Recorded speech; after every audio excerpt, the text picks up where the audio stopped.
What's up, everybody? Thralls Metal here once again. I'm Necrotic. I'm Jammin John. And we have an album review for you. One that, to me, at least on paper, seemed perfect for Black Friday, which is when you're seeing this. Because this band, up until, well, this album, legit just kind of creeps me out in terms of the just horrific soundscapes and twisted, distant everything that they do.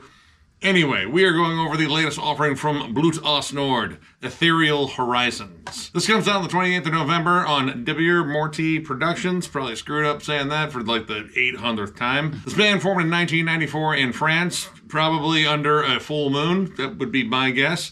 This is their 16th album overall. Now, in terms of my relationship with this band, because we're both probably going to go into it, I got into this band, I wouldn't really say got into because I ended up turning the album back in, with their album Mort, and I was like, this sounds just creepy and weird, and I don't like it. Now, years later, kind of circled back to this band. We decided we want to go over the latest album from them, which at the time was Disharmonium Nahab, which was devilishly dark and distant, and I have since recovered. I think I'm doing good now. In fact, I went out and got Disharmonium Undreamable Abysses not too long after that because I wanted to check that one out in comparison, and that might be where I kind of got into this band. Because that one I found a little bit more approachable, yet it was still distant, it was still dark and haunting. But this album is also kind of a learning experience for me, because baseline I would describe this band as avant-garde, blackened death metal, perfect for your next total eclipse, seance, or summoning ritual for some ancient Lovecraftian deity until this point. Because as I've heard throughout the course of this band's existence, they do things in phases. And some of the phases are drastically different than others. Some of them are dark and terrifying. And sometimes they're kind of bright and melodic, and that might be where we landed here. I also got into this band with Mort, and I remember liking it. But then again, I like dark, distant, creepy things. It came as a recommendation. I don't know if anybody remembers back in the day when Last FM was a thing. When I found Last FM, I was into bands like Ulcerate, which I'm still into Ulcerate, but this came as a recommendation for stuff that was like Ulcerate, and I was like, oh, okay. And I jammed it, and I remember, of course, it's not really like Ulcerate, but it is atmospherically, I suppose. There's some comparisons to be drawn there. Yeah. But I never actually went back to it, so I know that there's a whole middle catalog, obviously, of this band that I'm missing. It was pretty much a no-brainer. When I saw this record was coming out, I was like, fuck yes, that's gonna be sweet. I can't wait. And like I said, I feel like we're entering into a different chapter in terms of this band's sound, because this couldn't be more different than the last one. This one clawed its way out of the shadows and went charging into the light. And I really wasn't sure if these guys came out during the day. But here we are in the bright, shimmering, beautiful, lush sound of this album. All things I wasn't prepared to say because I was gearing myself up for a fucking night terror. Me either. If you guys have paid attention all in the last week or so, they dropped this album early. It was on YouTube, and I said, oh my god, I can't wait.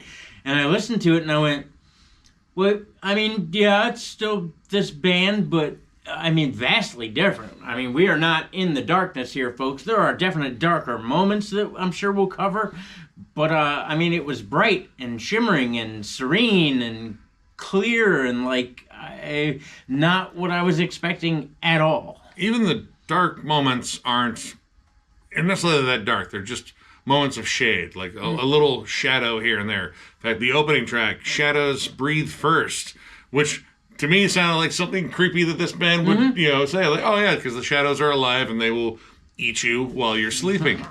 And there'd be like a whole 3-album run of just shadows devouring people. But this song comes in with these light, airy melodies, very soft synths. The synths in here, I think, are beautiful. In fact, you get a lot of these low kind of sci-fi synths. There's a whole couple of sections on here where you get these introspective, tangerine dream moments. But then the song explodes into blast beats. Shimmering, bright.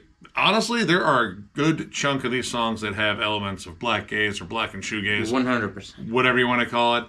kind of comparable to like Death Heaven. Also a lot of post-punk elements. Like there's a lot of stuff in here that kind of reminded me a bit of Killing Joke, especially in like certain riff patterns. Like on The End Becomes Grace in particular, there's a whole riff at the end where the way it's broken down with this big shimmery, just kind of like tinny sound. Like it's really hard to describe the guitars now because they are layered to hell. But a lot of the playing reminded me specifically of like just Geordie. Like he just had like these really cool, jagged, interesting riffs, and then he would complement that with this very, just dissonant, strummed melodies. All this I really was not expecting. Then you had the vocals that came in, which kind of swirl about the atmosphere of all of this blasting and, just heavy tremolo, and again, like layered fucking everything. Oh. And, well, they're harsh, but they don't feel necessarily evil. And then there's clean vocals. And again, this band, when it comes down to vocals, at least in terms of my experience, which is 4 out of 16 albums now, which this is not a sound ritual. But everything I've heard so far, when it comes down to vocals, they mix things like very differently. Like the vocals are never out front, at least as far as my experience. They all feel like they kind of like move around the middle a bit. And there's like an undulation. Like sometimes you'll hear like, a couple of bars come forward and then shrink right back. It's like ghosts moving around in a haunted house. Or like in our case, we stand to the back for a lot of shows because, we're old and our knees hurt. But that's kind of what the vocals remind me of. It's like all the people in the back of the venue trying to yell because they can't hear certain things. And like, so you're yelling into this void of music. And that's kind of what it sounds like to me. It's just like something in the background. It's always something like I'm never really sure if I heard anything either. Because you hear a lot of whispers and screams amongst the choir that's happening. Like to me, it sounds like there's always a choir singing. There are choirs. I know I heard them, either that or it's an auditory hallucination, which is entirely possible too. But there's so much in the way of layering. And, I mean, layering is definitely a big thing with this band, at least, again, as far as I have listened to. But you listen to the tone of this album versus, like, Nahab or even Dreamless Abysses, it's different. Like, those feel like impenetrably dark. Like there's a dense miasma that hangs over those albums. It's just slimy, impenetrable, just darkness. Whereas this, it feels so bright at points you can't even like stare in its direction, but it's still, like kind of in this like mist. But everything about this album felt very bright. Like there's like a dark underbelly. I mean, even with the harsh vocals in there, like it still sounds kind of evil, but it's not so evil where it feels like inhuman. It's kind of more alluring, and that also might have to do with the fact that there's more in the way of like contemporary elements on this one versus anything that I've heard by this band before. I think a lot of the darkness in this record is brought in by, again, things in the layers in the background, like, because it's always bright. Yeah. Every song is bright. There's not really a moment on this record that I would consider to be dark, albeit Twin Suns Reverie, the interlude, that's kind of where the darkness comes out a little more. I just wrote, oh, look, there's the creepy. It's like sci-fi horror. Yeah, it's kind of yeah, cool. Yeah. But beyond that, somewhere in these 100,000 layers that are in here, there's always something descending. It's really subtle, too, because you're still not really certain if that's kind of what you're hearing, but your ear catches it at weird points. Well, there's also, again, like riffs, like legit riffs, like, a lot of the other stuff I would say, like, it's just atonal, dark noodling that always leads right to the fucking devil. There's a lot of just, like, flat-out riffs. And again, like, the layers of guitars to create this huge celestial, angelic effect. The Fall Opens the Sky in particular might be one of the brightest, most just lush and I don't know, like it feels like positive. It feels soaring. It comes in like it kicks down the door to a giant great hall or a cathedral. It sounds huge and just evocative right from the rip. Everything is just massive and everything is soaring, like just making a fucking beeline to the fucking sun. It's like a goddamn firework. It's sparkling practically. But on this album, there's good contrast. Like for every moment that ascends to that giant height, There's some stuff that kind of sinks back down, but it doesn't sink as low as like, the other albums I would associate this band with. Like, it's a little bit more, I wouldn't call it like dark, but more like introspective, like moments of reflection. The same thing can be said of What Burns Now Listens. Honestly, a very similar take on that, though it's not blasty, it's more double time drums. And honestly, a lot of the drum work on here is kind of straightforward, like a lot more groove than I was expecting. You get like these good riffy pockets of like, you could almost call them breakdowns. Almost.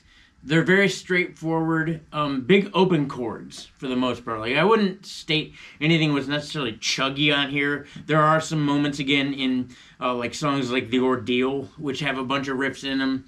But a lot of it's just like big open strum chords, again, because you're talking about a gigantic scope. Like this, we say huge, like this to me feels like something that would really be fucking sweet in the Sphere in Vegas. If you ever look up the Sphere in Vegas, I think this album would be sweet in there. It'd be fucking terrifying, more than likely. For me, in terms of scope, like one of the things that I thought of was like this was like an ultra layered version of like Cave-In's Jupiter.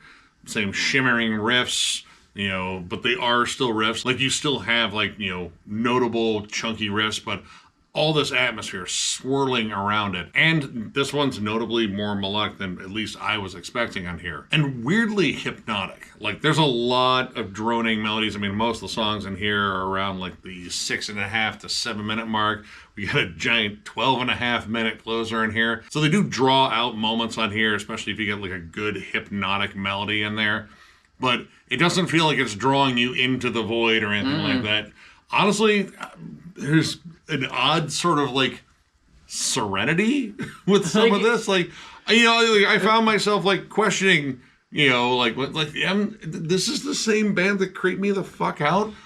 Wow. Yeah, it's like a comforting kind of calm, and I really wasn't expecting that either. Like, I wanted to go to hell. That's why I listened to Blut Aus Nord, just so I can go to hell. But yeah, I mean, it's a calm trance. And oddly, I mean, I still wouldn't call it like warm. Like it's inviting, but it's kind of cold and chilly. I don't know. You know that place that fucking Carol Ann disappeared into in Poltergeist? I imagine it's a lot like that. Like, oh yeah, sure, it's bright and shining, but there's a fucking evil skull creature in there that's also a reverend. So a lot of this overall for me was like kind of a big surprise. Now, I've heard that again, this band writes in phases, and there's definitely some like crazier stuff that probably sounds more melodic, more bright than this.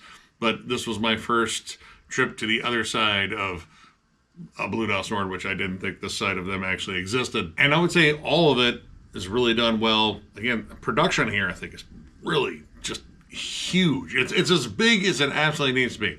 I do have some issues with it though. And one of them was, all right, the album opens up very soft and serene.